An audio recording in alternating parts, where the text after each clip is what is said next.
6월에 이제 마지막 주간이 다 되었는데 그동안 여러분 느리게 그러나 또 지혜롭게 잘 사셨는지요? 오늘은 한번 따라해 볼게요. 은밀하게 위대하게. 여러분 들어보셨죠? 은밀하게 위대하게. 2013년 요즘 한국 여성들 20대에서 50대까지 설문조사 결과 가장 좋아하는 배우가 김수현이라고 하는데 그 김수현 배우가 주연해서 흥행한 영화입니다.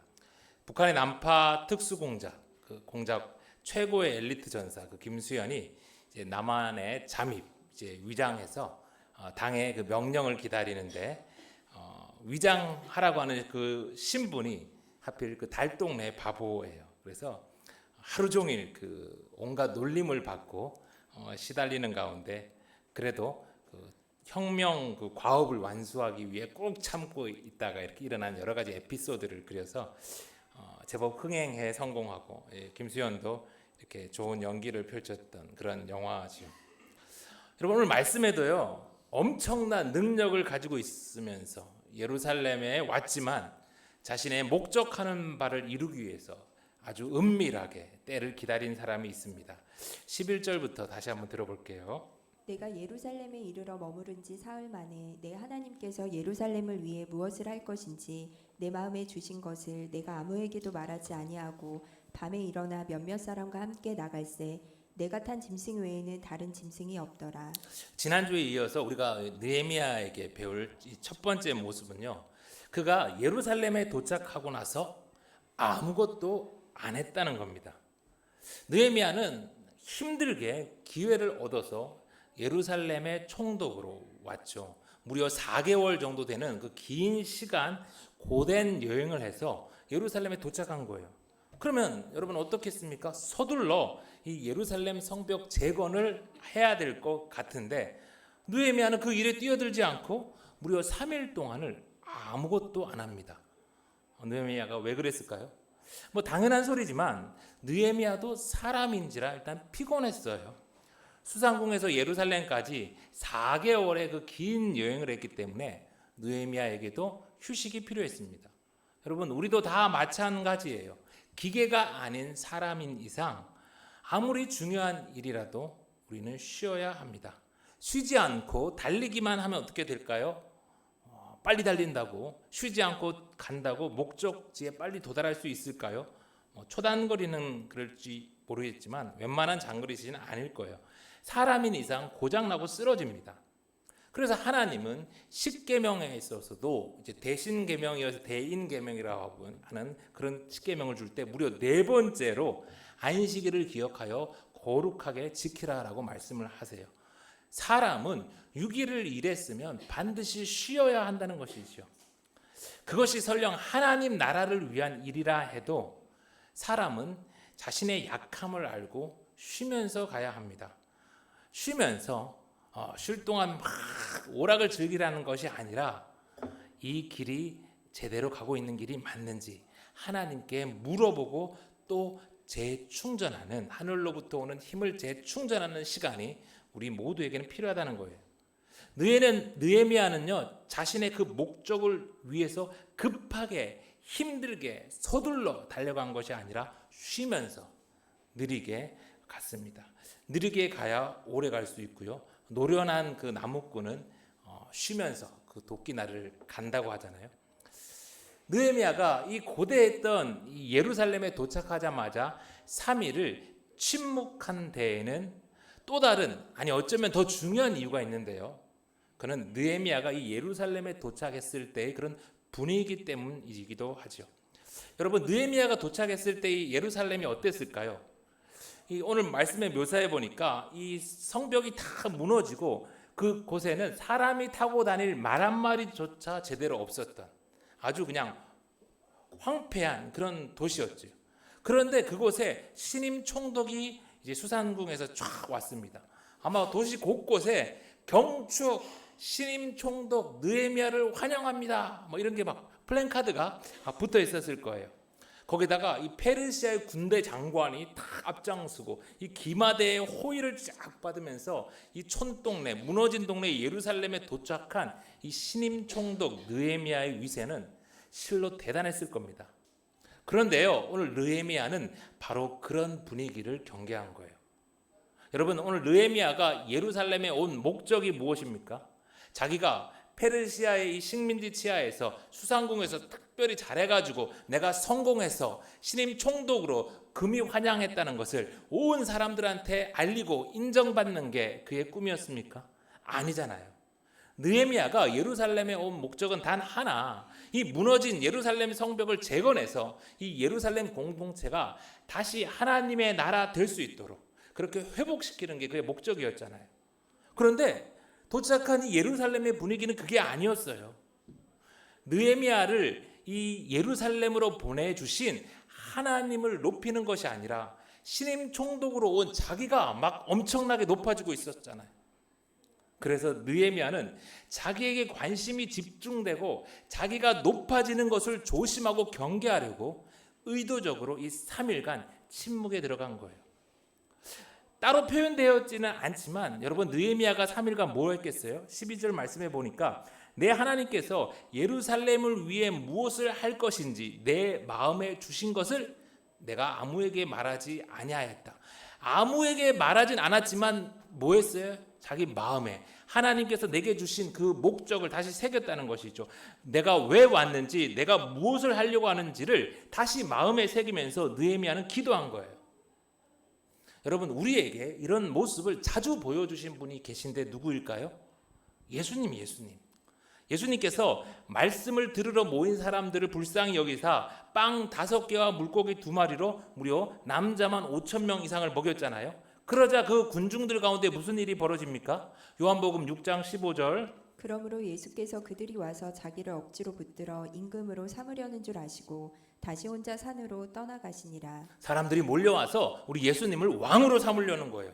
야, 저자가 우리의 왕이 된다면 더 이상 우리는 먹을 거 걱정할 수는 없겠다. 이 로마에서부터 어서 해방되어서 옛날 다윗의 그 왕국에 그걸 재현할 수 있겠다. 그래야겠다 싶으니까 사람들이 예수님한테 몰려와 예수님을 억지로 왕 삼으려 한 거죠. 그때 예수님이 그 분위기에 취해서 얼씨구나 좋다고 왕이 되어버렸으면 어땠겠어요? 예수님은 그때 그 이스라엘에 있는 사람들만을 위해서 온 게 아니잖아요. 예수님은 이스라엘의 그 사람들만 구원하는 게 목적이 아니라 과거의 사람들, 현재의 사람들, 그리고 앞으로 올 온 인류, 모든 미래의 인류까지도 다 죄에서 구원하는 게 목적이잖아요. 그래서 하늘 보좌를 버리시고 이 땅에 오셨잖아요. 그런데 사람들이 자신을 왕으로 삼으려니까 되겠어요? 안 되겠어요? 안 되죠. 그럴 때 예수님 어떻게 했어요? 피해서 혼자 산으로 가신 것이죠. 그리고 그 산에 가셔서 습관대로 예수님은 기도하셨어요. 지금 내가 가고 있는 이 길이 맞는지, 하나님 아버지가 정말 원하는 길인지 아닌지 예수님은 초월적인 능력을 행하시면서도 동시에 기도하고 또 기도하신 거예요. 여러분, 느리게 가는 삶은요, 그저 내가 출세를 좀 더 느리게 하고 뭐 내가 차를 좀 더 느리게 몰고 그런 게 아니에요. 느리게 가는 삶은 바로 멈춤이 있는 삶이고 그 가운데 기도하는 삶이에요. 내가 이 길이 맞는지 바른 길인지 하나님께 묻고 또 물으면서 내 인생의 방향을 끊임없이 조율하는 삶을 말하죠. 그리고 오늘 느헤미야는 그렇게 했어요. 그런데 너무나 안타깝게도 그동안 교회에서 모범을 보여야 할 우리 목사들이 그러지를 못했어요. 목사가 권력에 취해서 명예에 취해서 조금만 교회가 커지고 유명해지면 자기를 칭찬하는, 자기를 높이는 그 분위기에 취해서 너무도 추한 모습을 보이는 경우가 많았어요. 뭐 목사만 그런가요? 뭐 성도들도 사람은 다 마찬가지죠. 우리는 조심 또 조심해야 돼요. 한번 따라해 볼까요? 고린도전서 10장 12절. 그런즉 선줄로 생각하는 자는 넘어질까 조심하라. 여러분, 혹시 칭찬받고 높임 받을 일이 있다면 좋은 일이지만 그 분위기에 너무 취하지 말고 영광이 있다면 마땅히 하나님께 돌리고 하나님께서 주신 그 목적, 사명에 집중하는 저와 여러분이 되기를 간절히 소망합니다.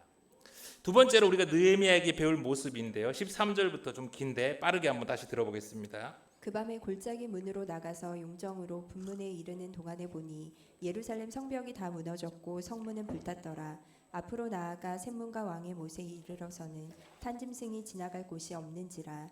그 밤에 시내를 따라 올라가서 성벽을 살펴본 후에 돌아서 골짜기 문으로 들어와 돌아왔으나 방백들은 내가 어디 갔었으며 무엇을 하였는지 알지 못하였고 나도 그 일을 유다 사람들에게나 제사장들에게나 귀족들에게나 방백들에게나 그 외에 일하는 자들에게 알리지 아니하다가 예루살렘에 돌아와서 3일을 침묵 속에 지냈던 느헤미야가 드디어 움직이기 시작하는데 어떻게 움직입니까? 그 밤에 예루살렘 신임 총독으로 이 느헤미야에게 온 사람들의 시선과 관심이 쏠려 있을 때는 침묵하고 조용히 있다가 이제 3일이 지나서 어느 정도 관심과 그런 시선이 수그러들자 느헤미야는 은밀하게 움직입니다. 여러분 왜 그럴까요? 제가 논산 훈련소에서 이제 훈련병으로 있었을 때 이 훈련이 힘들잖아요. 근데 하루는 이 훈련을 다 중단하더니 하루 종일 잡초를 뽑고 막 온 부대를 청소를 시키더라고요. 이게 웬일인가 했는데 나중에 이유를 알았어요. 별 3개가 이렇게 우리 그 부대를 이렇게 순찰한다고 그래서 청소를. 근데 힘들게 했는데 나중에 이제 헬기 타고 순찰했다고 해서 되게 엄청 허무했다. 그런데 이제 신임 총독 느헤미야가 이 성벽을 순찰한다고 하면 무슨 일이 벌어질까요? 아마 뭐 좀 잘못된 것은 감추려고 하는 사람, 또 포장하려고 했던 사람, 또 이 성벽 재건에 있어서 혹시 공사를 새로 하게 되면 나한테 이제 이권이 이렇게 올지 않을까, 그걸 기대하고 또 붙는 사람, 또 이 일로 인해서 내가 책임질 게 없어서 또 그걸 피하고 싶어서 뭐 온갖 사람들이 다 있었을 겁니다. 그래서 느헤미야는 그런 주변 사람들한테 방해를 받지 않으려고, 그리고 성벽을 지금 있는 그대로의 모습을 정확하게 보기 위해서 은밀하게 지금 가는 것이죠. 오늘 13절에 보니까 본이라고 되어 있는 단어가 있고요. 15절에 보니까 살펴본이라는 단어가 또 있어요. 이게 히브리어로 와헤이 소베르라는 말인데요. 이 말은 그리고 내가 계속해서 조사하였다라는 말입니다. 그러니까 느헤미야는 예루살렘의 신임 총독으로 이 성벽을 투어하듯이 관광하듯이 한번 쑥 둘러본 게 아니라 자세히 주의 깊게 계속해서 조사해 보았다는 거예요. 그 밤 느헤미야는 지금 살펴보고 있는 이 길은요, 좁고 협착해서 짐승 한 마리 다닐 수 없는 길이었다고 하고요. 또 무너진 돌과 여러 가지 그런 부산물로 인해서 아주 위험스러운 길이었어요. 그럼에도 느헤미야는 하나님이 주신 이 사명을 감당하기 위해서 그 밤에 그 길을 아주 꼼꼼하게, 아주 성실하게 조사하는 겁니다. 그리고 느헤미야는 자기가 이 본 것을 어떻게 기록합니까? 13절에 보니까 골짜기 문에서부터 분문에 이르기까지 이 쫙 보면서 예루살렘이 다 무너졌고 이 성벽은 불탔다. 그리고 샘문과 왕의 못에 이르르는 것은 이 짐승도 지나갈 수 없는 지경이었다. 그렇게 정확하게 묘사합니다. 그러면서 그렇다고 이게 또 처음부터 끝까지 다 무너진 건 아니었다. 여기서 여기까지가 이렇게 무너졌다라는 것을 가감없이 이렇게 그대로 묘사하고 정확하게 기록하는 거예요. 부풀리지도 않고 축소하지도 않습니다. 종종 사람들은요, 일을 하면서 때론 자기 업무의 양을 막 이렇게 줄이기도 하고 또 막 부풀리기도 해요. 왜 그래요? 뭐 이게 일 때문에 이게 비난을 받지 않거나 또 내가 해낸 일을 대단하게 보이게 하도록 하기 위해서 그렇게 하기도 합니다. 그러나 한두 번 그게 먹힐지는 모르지만 여러분도 경험 다 아시잖아요. 그렇게 사람이 양치기 소년처럼 하다 보면 나중에 신뢰를 잃게 되는 거예요. 하나님의 사람은 이 느헤미야와 같이 현실을 직시하고 정직하게 성실하게 일을 합니다. 그런데 여러분, 사회에서도 그렇지만 교회에서는요 더 그래야 해요. 그런데 안타깝게도 교회는 거꾸로인 경우가 너무 많아요. 믿음으로 하자면서 막 대충 하고 막 부풀리고 또 어떨 때는 터무니없이 줄이고, 그러다 보니까 큰 교회들마다 건축만 하면 막 문제가 여기저기서 빵빵 터집니다. 가정과 공동체 모든 조직에서도 다 마찬가지입니다. 하나님의 사람은요, 아프더라도 이 현실을 직시하고 정직하고 성실하게 일해야 합니다. 여러분 머리가 아플 때 막 응급실 가면 여러분 막 운다고 막 응급실에서 바로 수술해 줍니까? 아니잖아요.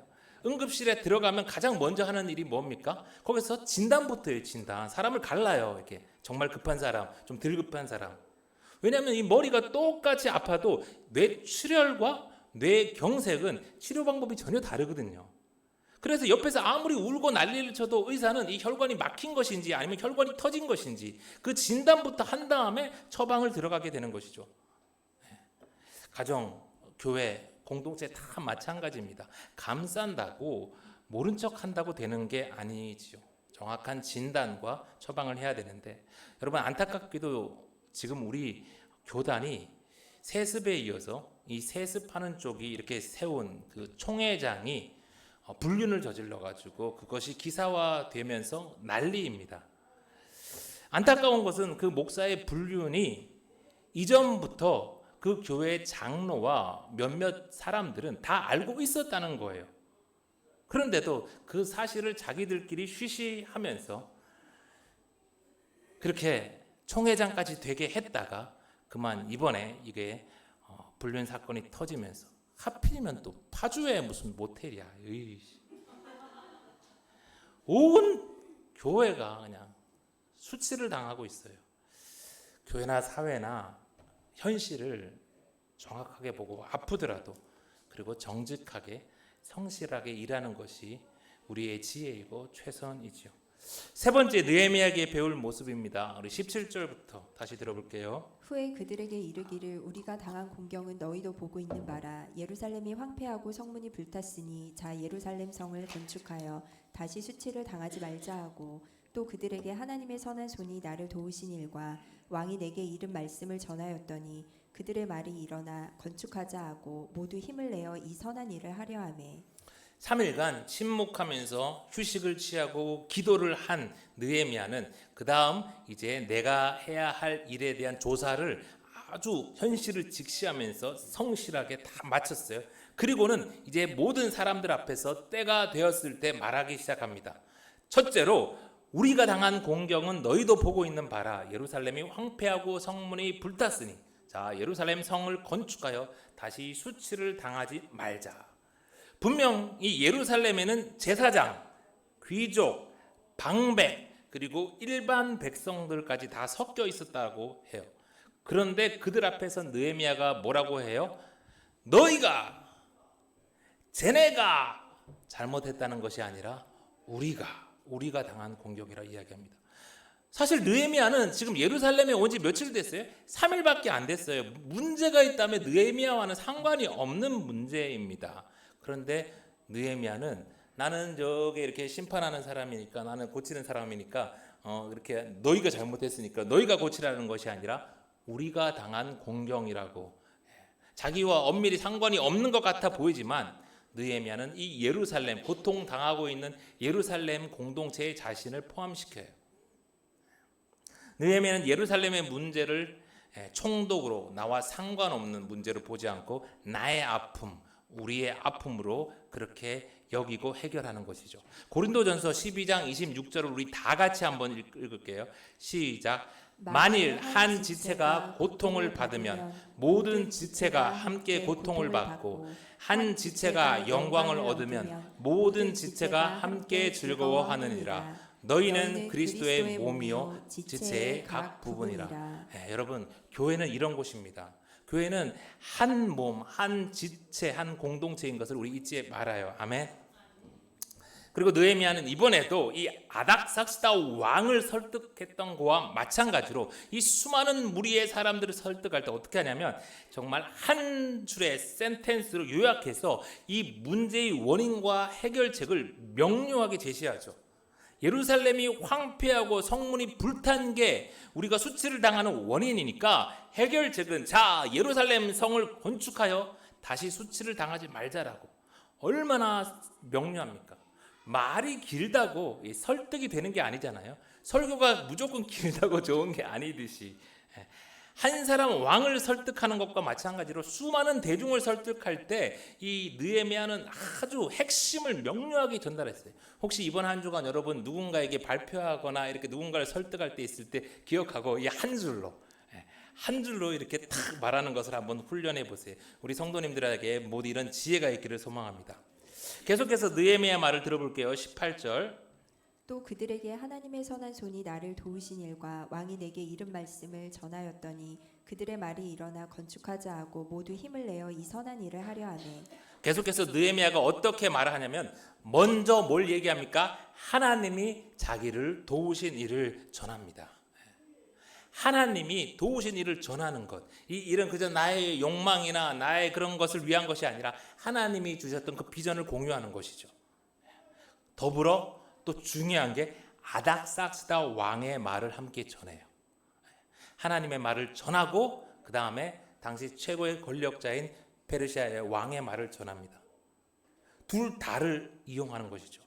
간혹 하나님의 도움을 받는다면서 왜 세상 도움을 받느냐고 하는 사람들이 있는데 별로 지혜롭지 못한 여러분 초월적인 하나님의 개입도 하나님의 간섭도 하나님의 도움이지만 기적 없이 세상의 권세자들을 통한 하나님의 개입, 역사의 개입도 하나님의 도움입니다.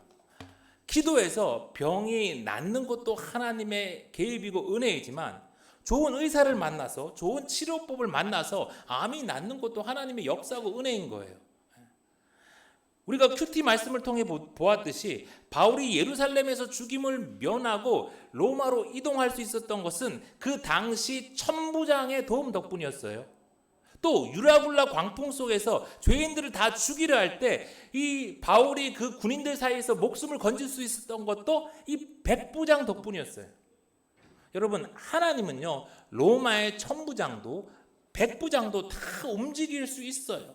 그들을 통해서 하나님이 일을 할 수 있습니다. 심지어 페르시아의 왕도 움직여서 하나님이 일을 하세요.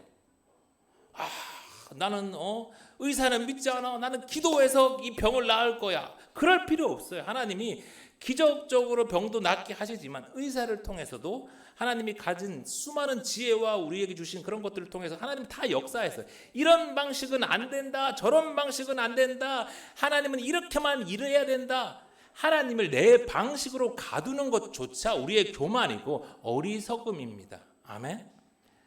총독의 위치에서 주민을 비방하는 것이 아니라 나도 이 예루살렘 공동체의 일원이라고 고백하고 또 문제의 원인과 해결책을 한 줄로 명료하게 전달했고 무엇보다 하나님의 선한 도우심으로 여기까지 왔음을 증거할 때 주저앉아 울던 예루살렘 사람들이 다시 일어나서 우리가 건축하자 하며 선한 일을 하기 시작했대요. 느헤미야는 은밀하게 움직였지만 시리에 빠진 이 예루살렘 공동체를 다시 일으킨 위대한 일을 한 거예요. 지금도 참 어려운 때가 이어집니다. 그러나 우리 성도님들이 이 느헤미야와 같이 각자 보냄받은 자리에서 은밀하게 또 위대하게 하나님이 주신 사명을 다 감당하길 간절히 소망해요. 마지막으로 오늘 배울 느헤미야의 지혜 19절부터입니다.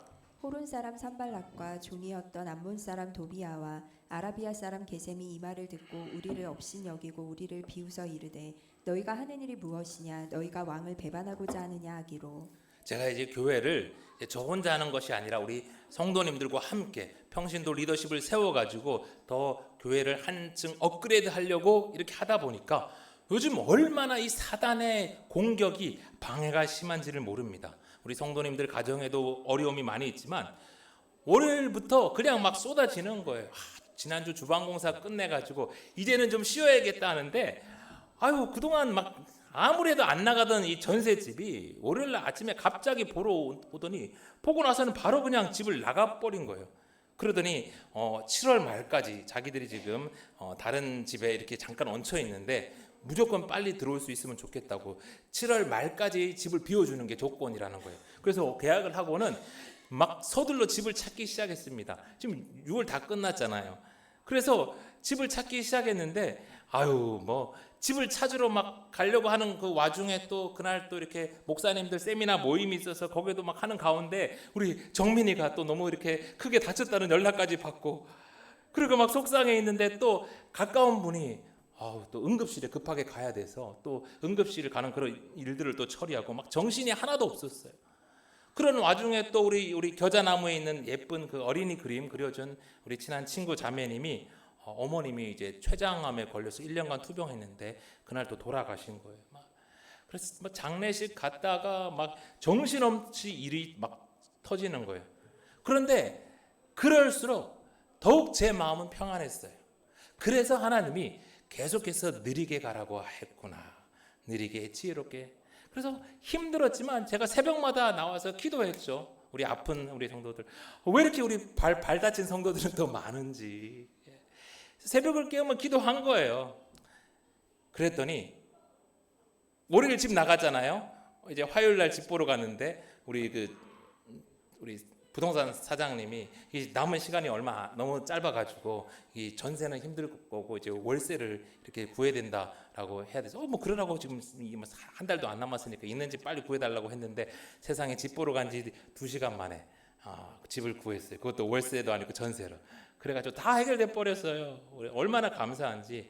여러분, 하나님은 이미 이 무너진 것을 회복하고 교회가 성장하려고 하니까 사단의 방해가 우리에게 심할 거란 것을 이미 다 아신 것이죠.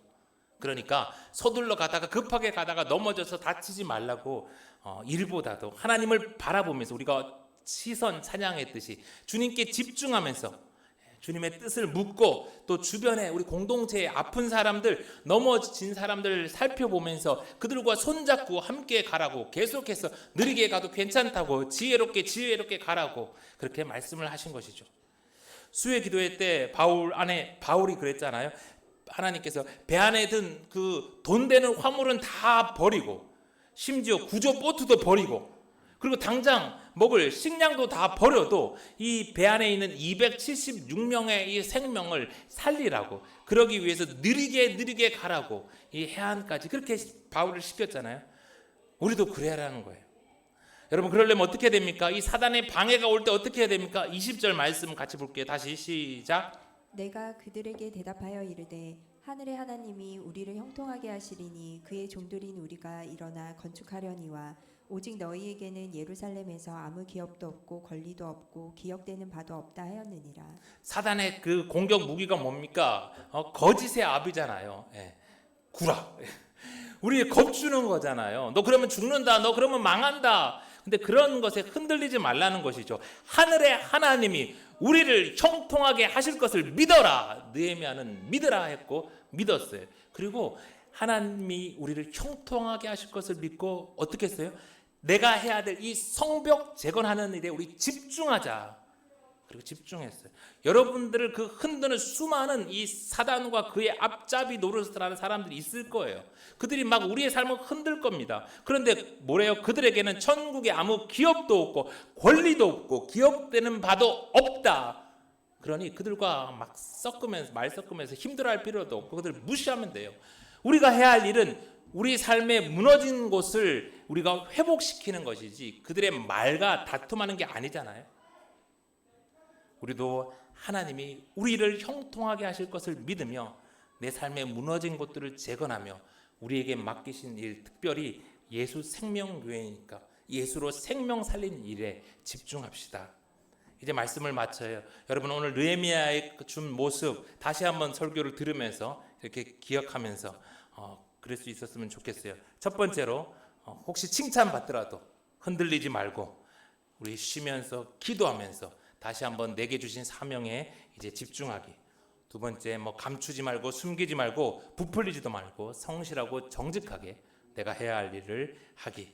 세 번째, 우리라는 그 공동체 의식 속에서 교회됨을 알고 하나님을 드러내면서 또 핵심을 잘 전달하기. 마지막으로 사단의 방해는 당연하기에 내가 흔들리지 말고 내게 주신 그 사명에 집중하며 내 할 일을 해내기. 그렇게 느헤미야와 같이 은밀하지만 위대하게 주님께서 우리에게 맡기신 사명을 다 감당하는 예수 생명의 가족들이 다 되기를 간절히 소망합니다.